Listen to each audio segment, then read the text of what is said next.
اهلا بيكم، اتمنى تكونوا بخير. النهارده معانا فتح علبة سريع لكشاف من شركة بيستون المعروفة، موديل ليد 012 520 لمبة. كشاف ده فئة سعر فوق 1100 مثلا او 1100 ل 1200، يعني في الرينج ده حسب الوقت هتشتريه فيه او الستور هتشتريه منه. المهم، قبل ما نفتح العلبة نشوف ايه المكتوب في العلبة. فيديو ليد لايت، 37 واط، 520 لمبة، 4100 ليومن. الحرارة من 3200 لحد 5600 كلفن. درجة التحرك 120 85، يشتغل معاك لحد 50,000 ساعة. الوزن 273 جرام. بيشتغل على 8.4 فولت. البطاريات اللي بيشتغل عليها يعني 550 750 960. نفتح العلبة مع بعض عشان ما نطولش عليكم.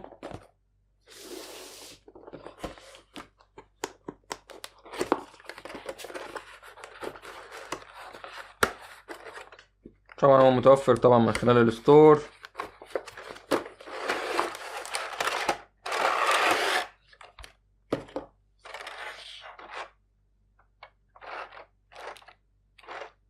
دي بطارية دبل اللي هي 750، حاجة محترمة جدا، كأنها بطاريتين. ده جزء عشان تقدر تحرك الكشاف فوق اللايت ستاند. ده الكيبل، ده الشاحن كده.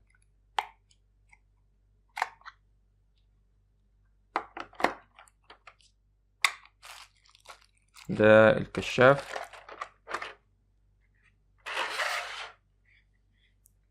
قبل ما نحط البطارية، لأن البطارية تقيلة، هنجد هنا في الجنب زرار التشغيل. هنا هنجد فيه البطارية عشان تعرف البطارية مشحونة، في 4 نقاط، كل نقطة ب25%. هنا دي تقدر تغير في الحرارة من 3200 لحد 5600. هنا تقدر تعلي وتوطي في الإضاءة. طبعا هنا في كاشات عشان تركز الضوء، والكاشات فيها يعني جزء لامع بحيث الإضاءة تكون أقوى. طبعا 520 لمبة، حاجة محترمة جدا. نركب البطارية مع بعض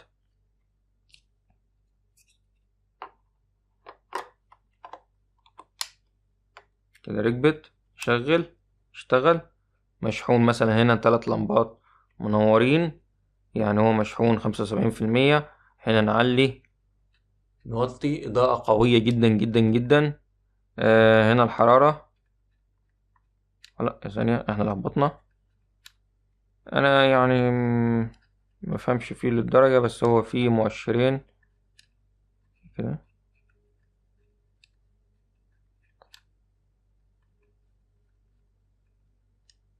ده كده صفرة. احنا نوطي الإضاءة بس عشان الكاميرا.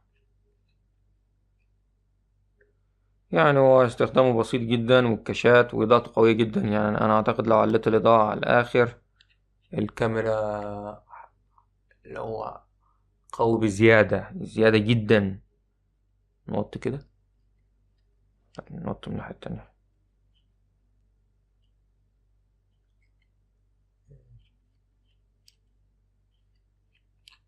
شايفين إضاءة قوية جدا جدا. نقفله أحسن.